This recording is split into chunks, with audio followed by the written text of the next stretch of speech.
Welcome back, fight fans. Welcome back. Let's just dig right into it. There's been a lot made of Danny Jacobs and Triple G, as because they're both common opponents for Canelo Alvarez. But one thing that we have to dig into here is that, a lot of people say that Canelo Alvarez, best opponent since Floyd Mayweather, has been Gennady Golovkin. And Gennady Golovkin is an elite level fighter. He's a very good fighter, very talented, former world champion. A lot of people thought he won those fights against Canelo Alvarez. Regardless of how you see all that, you have to understand that Triple G is a very, very good and talented opponent. But here's one thing that we are missing from this equation is Danny Jacobs. We understand that Triple G fought Danny Jacobs and won a unanimous decision in 2017 against Danny Jacobs. But here's the problem with that. A lot of people felt Daniel Jacobs won that fight.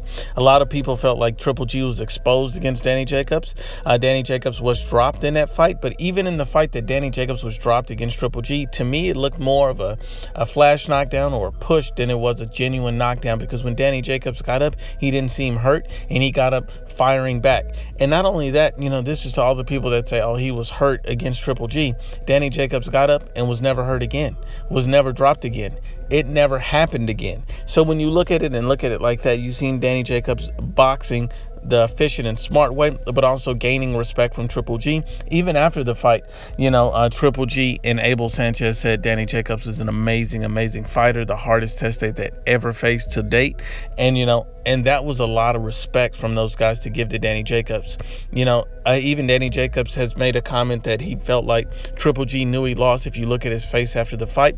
And, you can never really tell after a fight, and, depending on how a fighter is. But one thing you can tell is that Danny Jacobs pushed Triple G that night prior than we had ever seen him push before he fought Canelo Alvarez. Now, when you see Triple G versus Danny Jacobs, you would always have to realize that, yes, it was a unanimous decision by the judges. But at the end of the day, a lot of pundits, skeptics, and, analysts thought that Danny Jacobs had edged that fight. My personal opinion, I think Danny Jacobs may have edged it, but I would have been happy with a draw. I think a draw between Danny Jacobs and Triple G would have been fair, and we would have had a rematch. But the problem with that is the public was clamoring for Canelo Alvarez and Triple G, and they gave Triple G the benefit of the doubt, in my opinion, and they moved on with the Canelo fight. That's my opinion as to what happened. If the reason why the rematch never took place between, Danny Jacobs and Triple G, you have to look at it like this. Would Triple G be interested in fighting a very difficult and hard Danny Jacobs, or would he be more interested in fighting a much more lucrative fight against Canelo Alvarez, who would be equally as challenging, who would be equally as hard, but he'd have a huge financial upside? So it makes sense why Triple G would prefer Canelo over Danny Jacobs. It makes perfect sense. Plus, he had already gotten a decision over Jacobs. Why go back to that?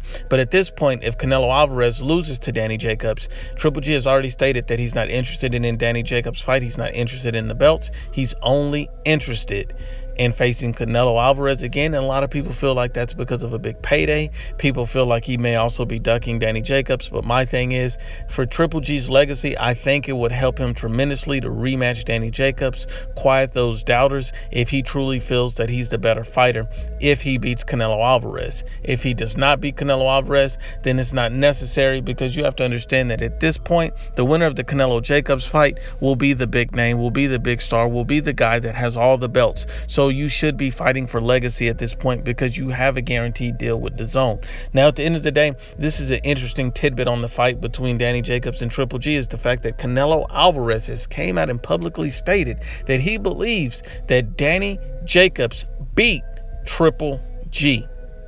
That's a very, very interesting statement. So if Canelo Alvarez felt that Danny Jacobs beat Triple G, then that means Canelo Alvarez takes Danny Jacobs as a much more serious opponent.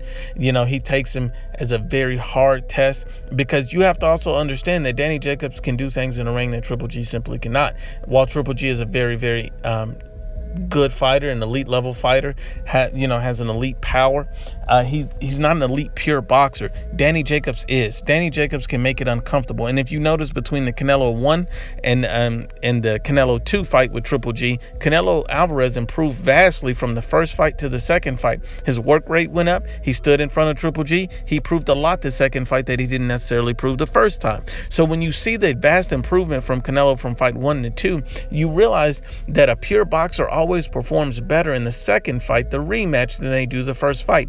A lot of people felt that Danny Jacobs got at least, at the very least, a draw, and at the most a win against Triple G in their first fight. So imagine how well he would have done in a rematch against Triple G. That's what people want to see, and that lets you know that the Canelo Alvarez versus Danny Jacobs will be Canelo Alvarez's toughest fight since Floyd Mayweather, because he has different dimensions to his game, and I truly believe that he was a better opponent than Triple G. But once again, unbiased as always, it's the IBFP. Please share, like, and you must absolutely subscribe.